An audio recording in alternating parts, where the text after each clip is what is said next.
Halo mahasiswa semuanya, selamat datang di video pembelajaran fitoterapi. Pada video kali ini saya akan membahas tentang penggunaan fitoterapi pada anak.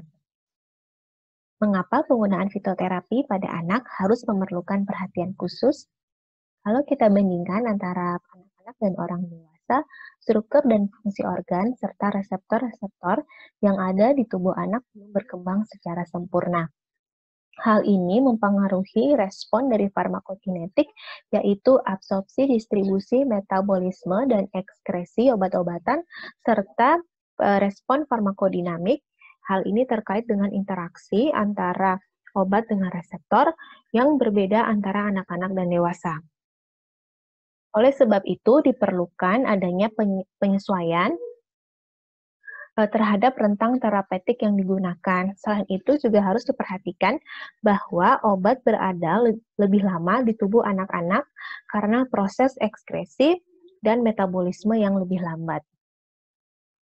Berdasarkan pustaka, ada aturan dasar terkait dengan penggunaan fitoterapi pada anak-anak. Yang pertama adalah harus dengan pengawasan dokter herbal. Yang kedua adalah dosis yang digunakan harus sesuai dengan rekomendasi dari pabrik. Yang ketiga, apabila dosis tidak tertulis di kemasan, maka dapat digunakan rumus pengurangan dosis untuk anak-anak berdasarkan berat badan. Selanjutnya, pada video ini, saya akan membahas herbal-herbal yang memiliki efek sebagai anti muntah, kemudian herbal yang dapat digunakan pada kondisi konstipasi serta batuk pada anak-anak ya, di mana herbal-herbal ini saya ambil dari formularium obat herbal asli Indonesia.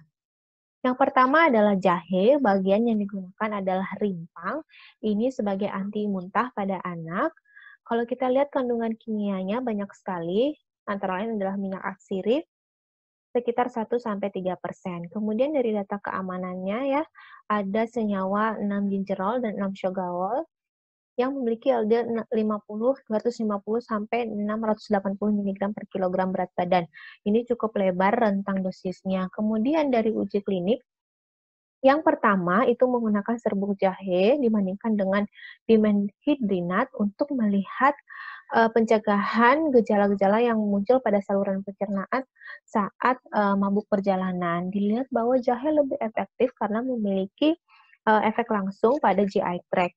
Kemudian uji klinik lainnya itu membandingkan serbuk jahe juga ya dengan dimenhidrinat ini untuk melihat penekanan gejala mabuk perjalanan dan diketahui bahwa jahe lebih efektif, di mana efek antiemetik atau anti muntah itu disebabkan oleh senyawa golongan diterpenoid yang ada pada jahe. Dan ini juga diperkuat oleh studi in vitro yang menunjukkan efek dari jahe ini pada reseptor-reseptor yang terkait dengan muntah. Uji klinik lainnya, ini menggunakan jahe dan obat anti muntah yang over the counter, tidak disebutkan ya obatnya apa, pada sekian banyak subjek. Dikatakan bahwa jahe lebih efektif, di mana aktivitas anti muntah ini disebabkan karena adanya kerja sinergis antara senyawa singeron dan syogawol yang ada di dalam jahe.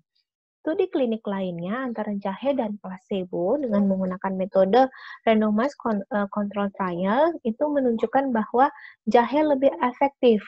Efektif dalam hal menurunkan kejadian muntah dan keringat dingin 4 jam setelah pemberian pada mabuk laut. Selain itu, kalau dilihat dari indikasinya, jelas ya untuk mencegah mabuk kendaraan, kemudian tidak boleh diberikan pada anak kurang dari 6 tahun, dan harus diperhatikan terutama pada konsumsi saat perut kosong tidak boleh lebih dari 6 gram karena adanya potensi menyebabkan ulkus pada permukaan lambung. Untuk efek samping bisa lihat di layar dan interaksi itu dapat penggunaan bersama dengan obat antikoagulan, antiplatelet dan trombolitik itu dapat meningkatkan resiko perdarahan. Untuk dosis, tentu saja yang dianjurkan adalah untuk anak-anak lebih dari 6 tahun, 1 hingga 2 kali sehari ya, masing-masing 1 kapsul yang mengandung 500 mg ekstrak. Selanjutnya adalah herbal yang digunakan untuk konstipasi pada anak. Ini adalah daun sendok, yaitu Plantago major atau ada Plantago psyllium dan Plantago lanceolata. Bagian yang digunakan adalah daun. Kita lihat di sini kandungan kimianya banyak sekali ya, dengan data keamanan pada tikus dan mencit. Kurang lebih kalau kita lihat angkanya, LD50-nya adalah lebih dari 4 gram per kilogram berat badan. Kemudian daun sendok ini diindikasikan untuk konstipasi grade B dan peringatan pada anak kurang dari 6 tahun itu harus di bawah pengawasan dokter. Untuk dosisnya adalah 3 kali 1 sachet per hari, di mana masing-masing sachet mengandung 2 gram serbuk. Kemudian untuk uji klinik daun sendok, kita lihat di sini ya, ada 170 subjek yang mengalami konstipasi kronik idiopatik. Pada 2 minggu pertama itu adalah fase baseline, kemudian dibagi menjadi 2 kelompok, yaitu kelompok yang diberikan daun sendok dan kelompok yang diberikan obat docusat sodium. Diberikan sesuai dengan dosis masing-masing ya, selama 2 minggu. Dari pengujian tersebut kemudian diamati kandungan air dalam feses, berat feses, dan feses total. Dari hasil pengamatan terlihat bahwa kelompok yang diberikan daun sendok itu lebih baik dibandingkan kelompok yang diberikan docusat sodium. Selanjutnya, saya akan menjelaskan tentang herbal yang digunakan untuk batuk pada anak, yaitu timi, di mana bagian yang digunakan adalah daun. Kalau kandungan kimianya, kita lihat yang utama adalah timol dan carfacrol. Untuk data keamanan, ada beberapa penelitian yang telah dilakukan pada mencit, kemudian pada tikus juga ada ya. Selanjutnya, untuk uji praklinik, ini menggunakan ekstrak air dari Thymus vulgaris yang dibandingkan dengan kelompok kontrol dan terlihat bahwa efek relaksan dari Thymus vulgaris ini poten dan aktivitasnya itu sebanding dengan teofilin.